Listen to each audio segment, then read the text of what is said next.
프랑스 파리 연쇄 테러가 일어난 지 일주일 만인 지난주 금요일, 서아프리카 말리 수도에 있는 한 고급 호텔에서 이슬람 급진 무장단체의 소행으로 보이는 인질극이 벌어졌습니다.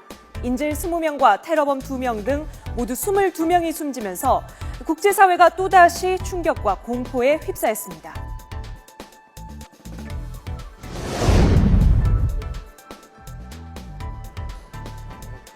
무장괴한들이 말리 수도 바마코에 있는 호텔에 들이닥친 건 현지 시각으로 20일 오전 7시쯤. 이들은 호텔 투숙객과 직원 등 170여 명을 인질로 억류했습니다. 오전 10시 말리 정부군과 프랑스군, 미국 특수부대가 투입됐고 테러범들은 코란을 암송하는 일부 인질을 풀어주는 등 80여 명을 풀어줬는데요.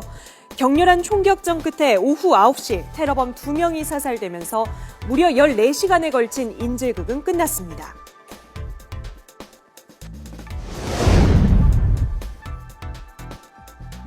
이번 말리 테러의 배후로 알카에다의 계파 조직인 알무라비툰이 지목되고 있습니다. 그렇다면 알무라비툰은 어떤 조직이고 또 IS와는 어떤 관계일까요? 일명 에꾸눈의 사하라 해적왕으로 불리는 모크타르 벨모크타르, 이번 말리 인질극의 가장 유력한 배우로 지목된 인물입니다. 알무라비툰은 알카에다 지휘관인 모크타르 벨모크타르가 말리에서 활동하던 무자오와 손잡고 결성한 것으로 알려져 있습니다. 이 벨모크타르는 지난 2013년 인질 39명을 살해한 알제리 테러를 주도했고 미국 정부는 500만 달러의 현상금까지 내걸었는데요. 계속되는 검거 작전에도 잡히지 않아서 언캐처블이라고도 불리고 있습니다. 실제 알무라비툰은 트위터를 통해 인질극을 자신들이 벌였다고 자처하면서 용감한 기사들이 예언자를 조롱한 서방에 복수했다고 밝혔는데요. 미국과 프랑스의 정보당국도 이번 인질극이 벨모크타르의 소행일 가능성이 높은 것으로 보고 있습니다.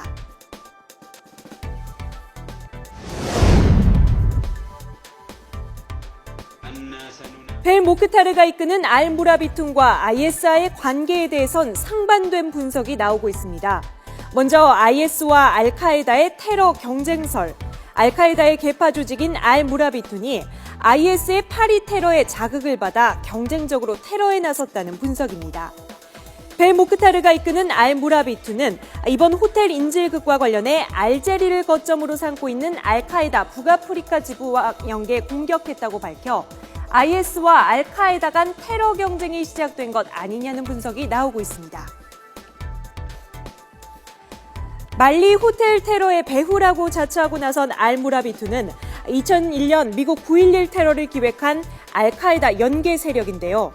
알카에다는 지난 2011년 수장인 오사마 빈 라덴이 사살된 이후 세력이 약화됐는데 파리 연쇄 테러를 저지른 IS를 의식해 경쟁적으로 테러 행각을 벌였다는 분석입니다. 알카에다 산하 지부에 불과했던 IS가 결별을 선언한 뒤 세를 불리자 한 해에 6,600여 명이 넘는 인명을 살상한 보코하람 등은 알카에다를 탈퇴해 잇따라 IS로 갈아탔습니다. 그러자 이번엔 알카에다 측이 민간인과 외국인을 상대로 테러를 벌이며 새 과시에 나섰다는 겁니다. 반대로 과격 무장단체의 두 축인 IS와 알카에다가 서로 협력, 연계하고 있다는 관측도 나오고 있습니다. 지금 사실 알카에다에서 파생된 그룹이 IS인데 둘이 노선이 달라서 헤어진 겁니다. 그러니까 IS는 같은 무슬림들을 공격하고 너무 잔인하니까 알카에다하고 이렇게 결별이 됐거든요. 알카에다에서 그 비난을 하고 어떻게 뭐 국가를 세우느냐 이런 게 비난도 있었고요.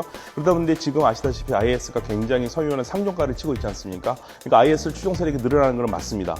그래서 이제 양쪽에 알력 관계도 있고 그러면 이제 생각할 수 있는 게 그러면 알카에다도 이 떨어진 인기를 만회하기 위해서 더 할 수 있지 않겠느냐. 충분히 그럴 가능성이 있고요. 근데 또 다르게 보는 시각은 서구에 대한 공격에 대해서는 협력할 것이라는 시각도 있습니다. 파리 연쇄 테러가 일어난 지 일주일 만에 말리에서 또 다른 테러가 일어나면서 유럽의 테러 공포는 오히려 증폭되고 있습니다. 벨기에는 심각한 테러 위협에 따라 수도 브뤼셀 시내 지하철까지 폐쇄하는 등 테러 경보를 최고 단계로 올렸습니다. 벨기에 당국은 시민들에게 쇼핑센터, 행사, 대중교통 등을 될 수 있으면 피하고 보안 검사에 따라달라고 요청했는데요. 벨기에 총리의 관련 발언을 들어보시겠습니다. Je confirme, comme j'ai pu l'indiquer hier, que ce que nous redoutons, c'est une attaque similaire à celle qui s'est déroulée à Paris, avec plusieurs individus, peut-être même, qui lancent des offensives à plusieurs endroits en même temps. Nous avons des indications qui nous laissent penser que les cibles potentielles sont des endroits fort fréquentés. 벨기에 경찰은 지난 주말 브뤼셀 전역과 벨기에 남부 도시에서 20여 차례에 걸친 대대적인 검거 작전을 벌였습니다. 그 결과 테러 관련 용의자 16명을 체포했지만 파리 테러에 직접 가담한 핵심 용의자 살라 압데슬람을 검거하는 데는 실패했는데요. 벨기에 수도 브뤼셀에서는 이틀째 최고 수준의 테러 경보 상황이 유지됐습니다. 지하철이 완전히 운행을 멈췄고 모든 학교는 휴교에 들어갔습니다. 특히 벨기에 당국이 추적하고 있는 용의자 가운데 한 명이 파리 테러에 사용된 것과 같은 자살 폭탄을 지닌 것으로 전해져 긴장감을 늦추지 못하고 있습니다. 파리 테러의 그 주범인 아바우드, 네. 아바우드가 모로코이지만 그 벨기에 출신이거든요. 예, 국적이 벨기에로 그렇습니다. 되죠. 예. 벨기에도 그 아바우드와 같은 그런 예. IS를 추종하는 그 세력들이 많은 그런 걸로 봐가지고 예.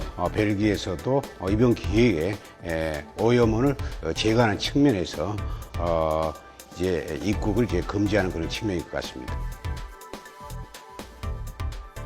IS와 사이버 전쟁을 벌이는 국제 해커 집단 어나니머스는 IS가 프랑스, 인도네시아, 이탈리아, 레바논과 미국 프로레슬링 경기가 열리는 조지아주 애틀랜타시를 공격 목표로 삼고 있다. 이렇게 경고했는데요. 이에 미국 FBI는 즉각 조사에 착수했고 영국 총리는 IS 공습안을 영국 의회에 제출했습니다. 하지만 IS도 추가 테러 동영상을 배포하는 등 국제사회를 향한 테러 위협의 강도를 계속 높이고 있습니다. 파리 연쇄 테러에 이어 아프리카의 인질 테러까지 발생하면서 국제사회의 불안감은 사그라지지 않고 있습니다.